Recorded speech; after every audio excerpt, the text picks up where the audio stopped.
Hello love, welcome to my channel. In this video I'm going to be talking about a life-changing herbal tea. I've been using it for 3 months already and I'm already loving the result, how my hair feels. But first of all, before we talk about how to make the tea, we have to start on freshly washed hair. I always make my batch of tea by washing my hair first. In this video I am wearing a protective style. Don't worry, my hair is not locked. Anyway, I am using this very silky and moisturizing shampoo by Hawaiian Silky.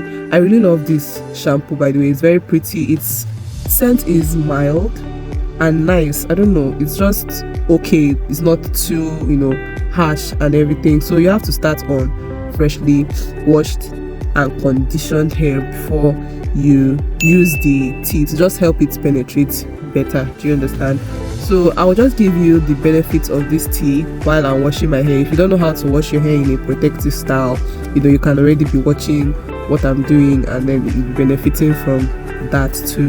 This natural hair tea is easy to make. It is all natural and it is safe. If you are in the US, unlike in Nigeria, we can easily get it at a neighbor or it's easy to find. But if you're not in Nigeria, you should find some of the ingredients at most health stores or at the farmers market. So the benefits of this hair tea: lemongrass is a natural antifungal and antibacterial agent which can help to keep your scalp clean and healthy. It is also a good source of vitamin C, which is essential for collagen production, and this collagen production helps strengthen your hair follicles. So in case you experience hair loss, this hair tea will help combat hair loss. Then hibiscus leaf, popularly known as zobo, is rich in antioxidants which help prevent hair from damage caused by free radicals. They also contain vitamin A, which is important for hair growth. Now rosemary, I've talked about rosemary on this channel.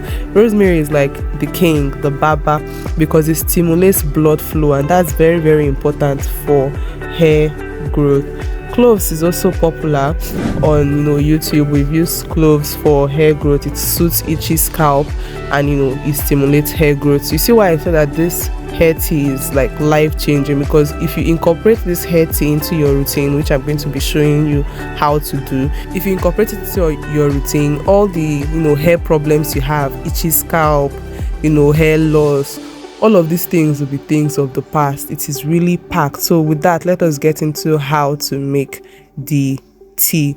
So these are just where I packaged my ingredients so that they will remain dry and they would not spoil. So we just start by boiling. I boiled the ingredients for 10 to 15 minutes, and then about the hibiscus, right, add 5 leaves or so, depending on you. But if you add so much hibiscus leaf, it might stain. It actually has color. It's what's giving it that beautiful color, and it actually smells quite nice because of the lemongrass. I love the way it scents and the way it smells. You'll see the rosemary floating on top of the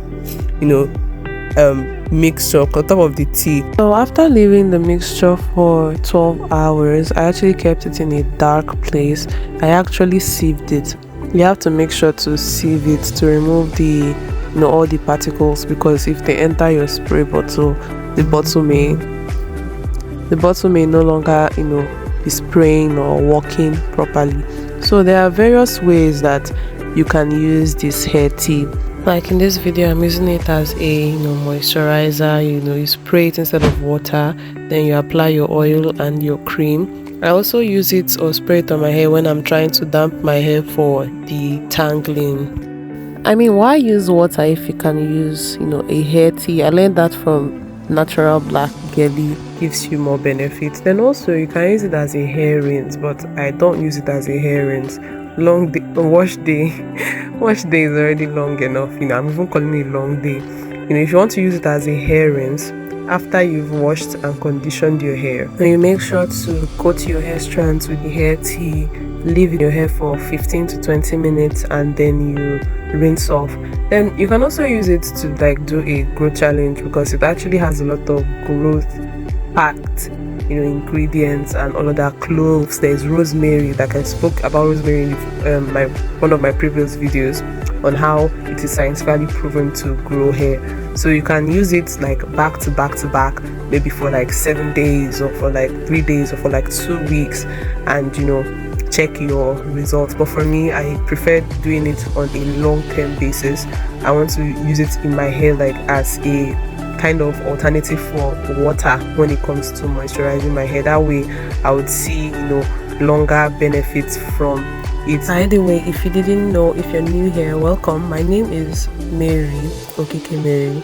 I've been doing this, I've been growing my hair out for over 5 years now. So if you are struggling with yours and you're just looking for who is going to show you the way of how to actually care for your natural hair, you can try out my routines, subscribe, join the family. We grow on this channel. I always say that not only hair growth, I'm a young girl, I'm growing, so we grow together. Let's grow together. Subscribe. I can help you out with your natural hair questions and anything. By the way, if you have any questions, let me know in the comment section. That's the only way I can know what your problem is and how to help you out. Then if you've been trying all these DIYs, I mentioned it in the beginning of the video, and they are not working, one thing that you need to know is that these DIYs work. If it's for working, they will actually make your hair grow out your hair, especially as I said, rosemary has already been scientifically proven. But the problem is that there are some habits, some ways that you're handling your hair that will make the hair not to grow. Like, it will not show that it's growing. Like, the hair is growing from your roots. If you don't know, the hair grows from your roots like the plant. But if you keep cutting it maybe with a machete or doing something that is just affecting the exterior, the tree will not grow long out. That's basically what it is. So if you like to know, because it's actually very important, you have to know. Not like if you like to, unless you don't want to have long hair. If you want to keep dangling in medium length, then no need to watch the video. But if you really want to know habits to back up these DIYs that you use, you should see this video next, and I hope to see you there. Much love.